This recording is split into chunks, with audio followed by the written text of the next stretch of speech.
Hello, everybody. Thank you once again for tuning into the N1ERO podcast. As always, I'm your host, John, and today we're going to talk about the global reserve currency and the petrodollar system. So, very firstly, what is the global reserve currency? I'm sure many people have heard about this term before. The global reserve currency as it stands now is basically the most predominant currency used on planet Earth to facilitate international trade. At the time of the recording, and for basically the last 80 years, it has been the US dollar. So let's talk about that. First and foremost, how did the United States get the world reserve currency or become the world reserve currency? That would be because of the Bretton Woods Agreement, which was a 1944 agreement. So this was basically the latter end of World War II, where 44 countries got together. Those will be on screen right here. These are the countries in the Bretton Woods Agreement from 1944. These countries got together and did a couple things. One of the things they did is said that the United States currency, which is backed by gold at the time, would then be used to back all currencies basically on planet Earth to facilitate trade, because the United States was the only country at that time in World War II that did not have any significant damage to their mainland. Obviously, we had Pearl Harbor. By this time in the war, this is almost 4 years after after Pearl Harbor.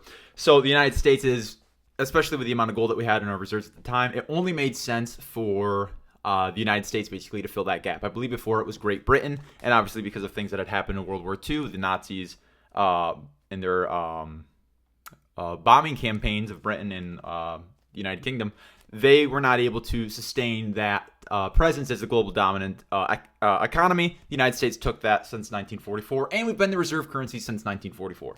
But just as a once-over once again, the Bretton Woods Agreement was 44 countries from 1944, and they also established the IMF, which is the International Money Fund. We're not going to talk too much about that today. Basically, that just monitors the exchange rates for foreign currencies as it does today.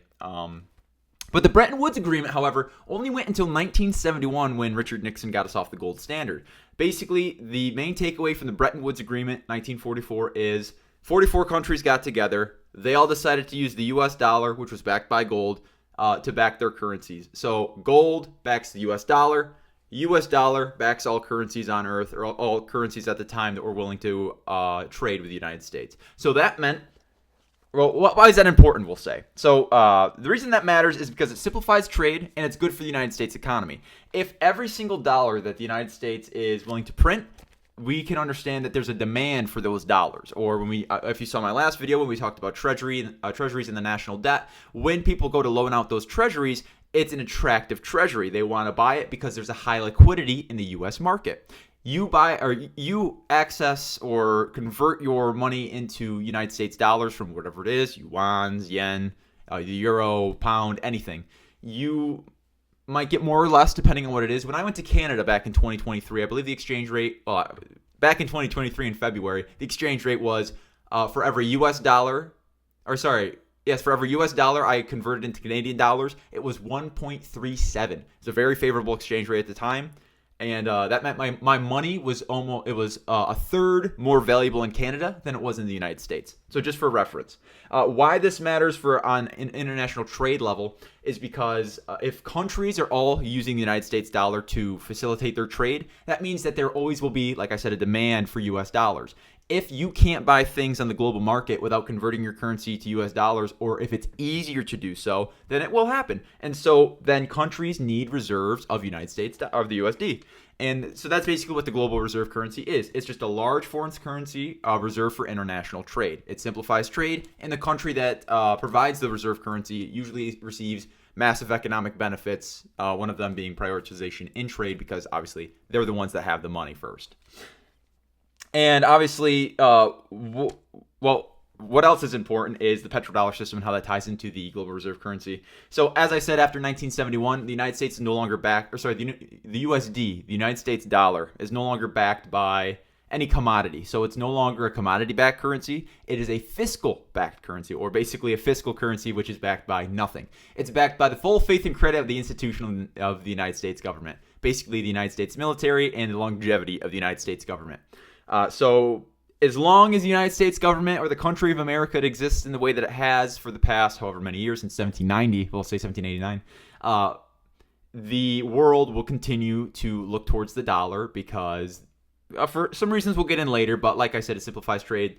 And if the United States is a large financial institution, but it's also a safe, less risky financial institution. People are going to be willing to put their money in there. And that's really what it comes down to, is risk. If another country or a larger institution comes along that says, hey, we have less risk and more economic upside, you should use our currency, that might happen. And we'll talk about that in a little bit as well. There might be somebody coming that'd like to unseat the United States' position at the global reserve currency. So how the petrodollar system works. So first and foremost, the global trade is all in USD, and this has been since 1973. The Saudi government, Saudi Arabia, got into a deal with the United States that said, at the time I believe they had, I should have gotten this number. You're going to see right here, this is the amount of oil in 1973 that Saudi Arabia had. So a lot. Why is that important? In 1973, the U.S. and Saudi Arabia made a deal. Basically, it says that as long as Saudi Arabia will sell and buy their oil in U.S. dollars, the United States military will provide protection to their shipping lanes, which became a very popular thing. And now we're going to talk about something you may have heard about before, which is OPEC. These are the countries that are in OPEC. In 1975, yes, in 1975 when OPEC was... I'm sorry, let me back up a little bit. I don't want to mince words here. OPEC existed in, I think it was 1960, the Baghdad Convention, or the Baghdad Agreement between, these are the countries here, like I said. These are actually the ones that were in 1960. The founders, I think there's about 5. Later on, current day, these are the countries that are in OPEC now again, just so you guys can understand the difference. A couple more countries have been added. But OPEC stands for the Organization of Petroleum Exporting Countries, just for your reference. And so in 1975, all the other countries that were in OPEC at the time said, you know what, Saudi Arabia, that's a great idea. We want the U.S. military to protect our shipping lanes, protect our shipping boats that are selling our oil. We're going to sell only in USD as well, so we can work out that deal with the United States. And basically from that moment, after the Saudi government agreed to work with the United States military, and after OPEC agreed in 1975 that all other countries would be purchasing and selling their oil in United States dollars, that has basically returned a pseudo backing to the United States dollar. That means you want to participate in the world economy, you likely are going to need United States dollars. And we'll get into this in a little bit, a little farther later on in the video here about what exactly that means to disrupt that environment of wanting to pay in U.S. dollars, or if you don't pay in U.S. dollars, what that means. We'll talk about the war in Iran a little bit later and some of the consequences of that and why maybe the war in Iran is pushing other countries to not want to spend time or energy or money converting their currencies into USD simply so that they can trade in oil.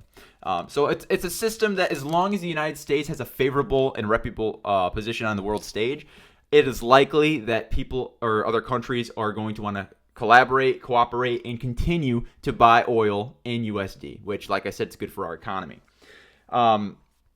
So what happens if a country does not no longer wants to hold USD or does not want the US dollar as a global reserve currency? So first and foremost, if that happened, that would raise inflation in the United States. We would have less demand for our treasuries. It would be harder to borrow as the institution of the government because we would have less demand for our treasuries or less demand for our bonds that we'd lend out so that we can make money as a country. So that would be a big thing. The world impact, however, they might dump their U.S. treasuries, which could be multiplicative because if one country all of a sudden is no longer the global reserve currency, we, as it stands, have about a 60% control over the market. 60% of the global market. In trade, they use the U.S. dollar. That's a lot. That is a lot. We'll get into a little later who is the other half of that. But with the United States dollar, if there's nothing keeping people using it, right? If it's not good for trade, if it's not good for, basically that. If it's not good for anything, then they're not going to have it. It's going to be less valuable. And so countries that have these huge reserves of U.S. currency are going to say, okay, well, I can't use this anymore when I trade internationally. What can I use instead? They would use a different currency. They would dump their U.S. treasuries. They would buy the currency that they would now vest in to become the the global reserve currency. And the United States would basically be kicked off of the economic benefits that we've been receiving for, like I said, basically the last 80 years. So who seeks to replace the U.S. dollar?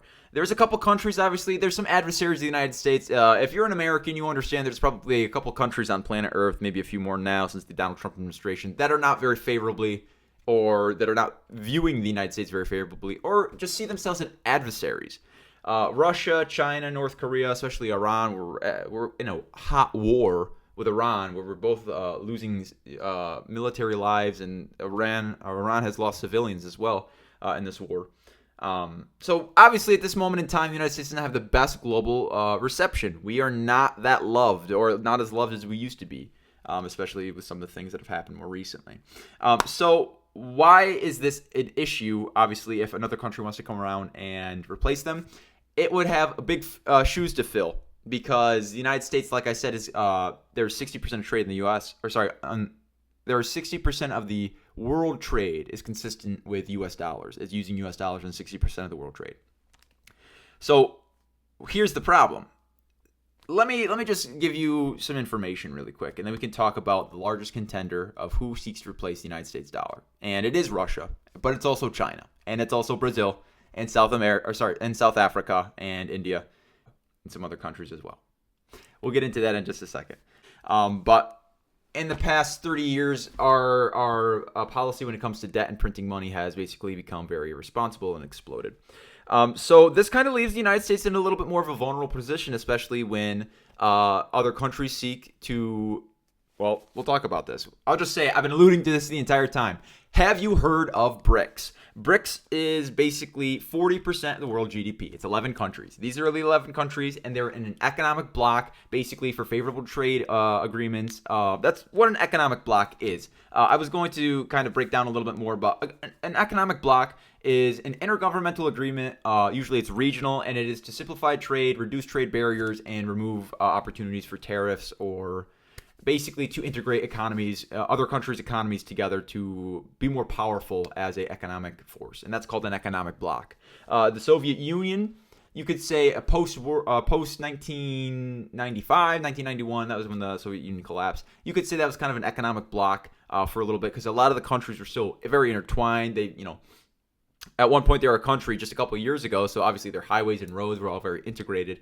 But then as things started to break up, the new economic bloc formed, or expanded, I should say, which is the European Union. That's a very good example of an economic bloc. All the countries in the European Union, they have favorable trade opportunities with each other. They have localized government and security and enforcement offices. They have regulation agencies. They have a very cohesive economy that is on the basis of, if you're a European country, if you have good standing with other European countries, then you can cooperate and participate in this economic block, which guarantees a higher standard of living most of the time. If you guys remember, we're only going to mention this very briefly, but I think it was back in 2017, 2018 during Brexit when the United Kingdom decided it no longer wanted to be part of the European Union. Well, since they've done that, they have really had a hard time in their economy, because they've lost the trade incentives. They've lost the ability to easily convert their currency. Well, it's a bit different for the circumstance, because if you go to Scotland, you can use the euro just as well as you can use a pound, I'm pretty sure. I mean, last time I went, that was, back in 2018 when I went. But so, like I said, I'll just mention that briefly. But BRICS is basically the strongest, if not most prevalent, economic bloc or economic agreement organization that has a chance to unseat the United States dollar as the global reserve currency, and they want to. That's the thing as well. They don't have a currency yet, but they're coming out, or they'd like to come out with something. It's they're calling it BRICS Pay. It's basically to subvert the U.S. financial system. Maybe if you have a vested interest in the United States or the financial system of the United States, this could be something that concerns you. It certainly raises some hairs on my back, I'll tell you that. But with 40% of the world GDP, it's controlled by these 11 countries, and they're all in an economic bloc, and they seek to replace the United States dollar as a global reserve currency. These are things that could really shock the market, and especially on the U.S. side, we need to be a little bit more financially responsible and a little bit more combative economically to these situations. I have a solution we could talk about a little bit later. I've talked about this in the past, but we'll get there. So solutions or advice. I'll just say this. Trump threatens 100% tariffs on the BRIC countries, or if any countries seek to replace the United States dollar. I can't say that I really agree with Trump's economic policy in the absolute slightest. As soon as he basically got into office, he applied tariffs to all of our trading partners. That's going to strain the economy. And then it was seen by the Supreme Court that all of the tariff collection was illegal. So then you have to do redistribution of whatever money that you collected. He said 18 trillion a couple months ago. We'll see if that's actually what ends up being the case. But the worst part is that because it's an import tax, a tariff is an import tax, the consumers are the ones who are paying that difference. So when a company has to raise their prices because a tariff has been imposed and they get some of their products from a country that has a tariff now, they're going to raise prices. And they're going to raise prices not linearly or collinearly with the tariff. Tariff imposed is 10%. It wasn't. It's like 100 or 60. It's a lot. It's a lot more. A 10% tariff can sink an industry. A 150% tariff, you're basically saying we are becoming an isolationist society and economy, and we do not want to trade with our other countries or partners anymore. That's a terrible thing, in my opinion. So solutions or advice, it's basically we got to wait. We got to see what happens. Donald Trump does not have a very good economic policy, in my opinion. I think even after last year, with some of the top economists in our country or top financial analysts were saying things like, you really can't tie economic downturn to a president's actions most of the time. But as you can see here today, after the application of these tariffs, you can see economic downturn. And who's responsible for the application of those tariffs? That would be President Trump. And so that's something that, again, that raises a few hairs in my back as well, because if anybody can just get in office and start making a muck of our financial system because everybody's afraid to, step in his way and say, hey, don't do this, we need to get somebody else in there that's actually, I'm not trying to diss Trump too much, but just somebody who's willing to do the right thing or has a brain. Can I say that? Is that fine? I don't know. We'll find out. If it hasn't been clear that I'm not a big fan of Trump, then, I didn't vote for him, and that's all I really want to say. I try not to diss him too much because it's really easy. It's a slam dunk these days, but that's not what we're here for. So one of the things that you can do is you could either protest or advocate for less war that disrupts these global relations. Donald Trump has basically decided that we needed to go to war with Iran. You can decide why exactly we went to war with Iran. I think there was no real good reason to go to war with Iran. It was a battle between Israel, the United States, and Iran. And then after we had struck Iran with Israel, all of a sudden 14 other countries were involved between Saudi Arabia and Jordan and then Lebanon and all the other Gulf countries. It just exploded, this regional conflict all of a sudden. And as you can understand, like we talked about in the last video, about 20% of global oil trade went through the Strait of Hormuz.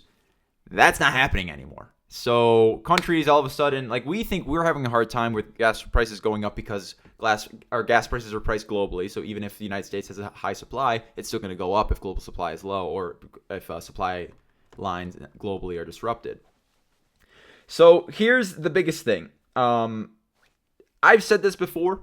We should recommoditize the United States dollar with better alternatives. Because if anything can happen to disrupt the supply lines, and it's just a war in the Middle East, which the United States apparently loves. We've gone to war in the Middle East many, many times of the course 30 to 40 years.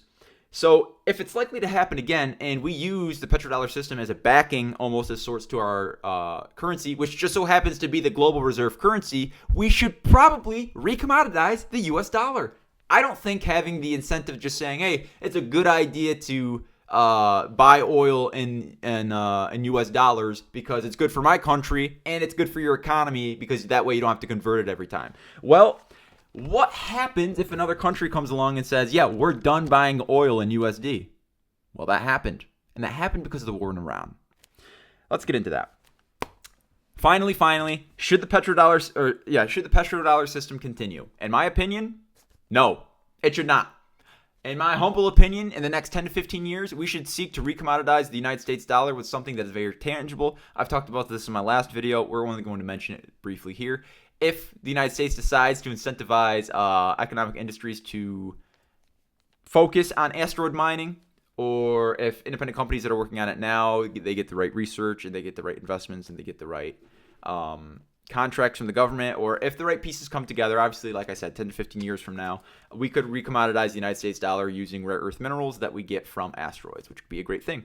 We have a higher supply, and it could really grow the economy and create a new industry. But we're not going to talk about that too much. I talk about that in almost all of my videos, it seems like. But should the petrodollar system continue? This is honestly for you guys to decide. After everything I've said so far today, we didn't get into too deep into the specifics of who's buying what, how much money goes through certain trade channels, and how much money. Like I said, you can expect about 60% of global trade to be in U.S. dollars. The other 40% is between BRICS countries, or the other 40% of the world GDP is happening in these other countries.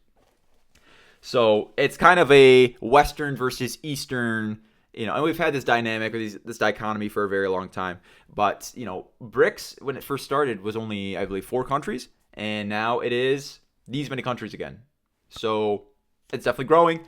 And it's going to be a problem at some point. The United States is possibly trying to do something about it now. But if the best the United States has is, hey, if you seek to unseat the U.S. dollar, we're going to tariff your country. Okay. But then you already tariffed all the countries on planet Earth anyway. Literally every country on planet Earth during the at least initial tariff rounds with Donald Trump had a tariff. Countries or islands that had no people on them, that were completely inhabited by penguins, had tariffs on them. That we didn't trade with have tariffs on them. So what exactly is the U.S. policy when it comes to, okay, we're worried about the stability of the U.S. dollar on the global market, or another country or economic bloc coming along, issuing a currency and unseating the U.S. dollar as a dominant U.S. currency or dominant global currency. And the best we have is tariffs that we're doing anyway?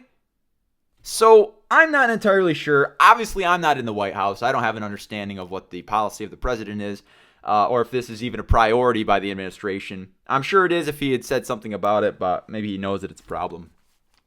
But first and foremost, and lastly, not first and foremost, this is the end of the video, unfortunately, but Iran, does it strengthen or weaken our system to go to war with Iran? I would wager it weakens our system, and I'll tell you why. China and India, an Indian company, have both now bought oil from the Strait of Hormuz, from Iran, in yuan, in the Chinese currency. Because at the time, Iran was not allowing ships that were buying in USD to pass through. Can I just say something that is very untactful?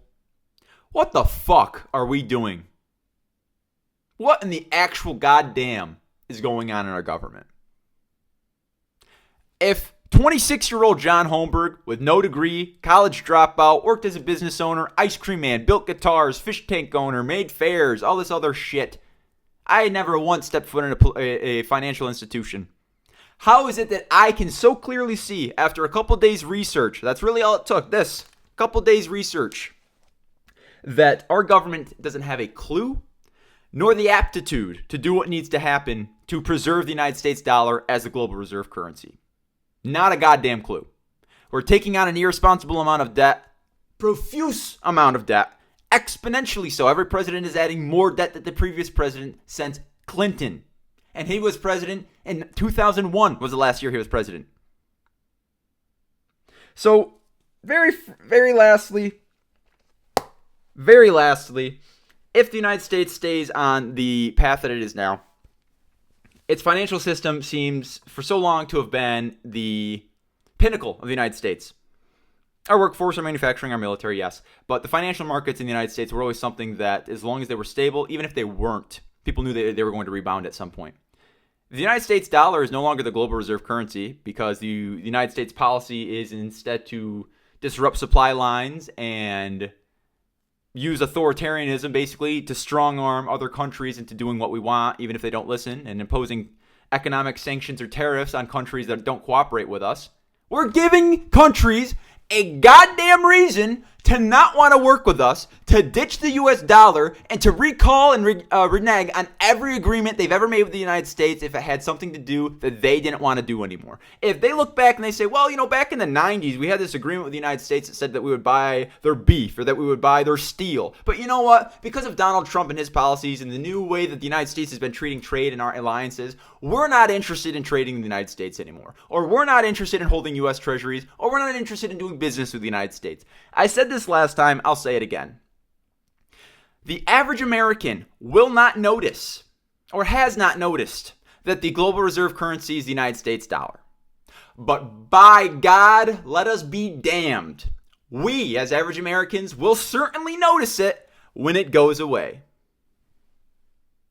That's really all I have to say for you guys today. I'm sure there was some good information that I left out for sure about some specifics when it comes to the IMF, the International Money Fund, exactly Bretton Woods Agreement, what went down, who put everything together. I realize I am simplifying a good amount of this, but this is because I want you guys to engage with this video, ask me some questions, and we can get into it in the comments. And better yet, if you'd ever like to come on, we could discuss some of the specifics a little bit further. I'm also interested in that as well. So hopefully I did share some good information for you guys today. I don't really mean to paint such a dire picture of what's going on, but something needs to happen. Unfortunately, soon, very soon. It needed to happen maybe 10 years ago. I mean, the failures of the last two presidents are immaculate. But here we are. So we have to do something.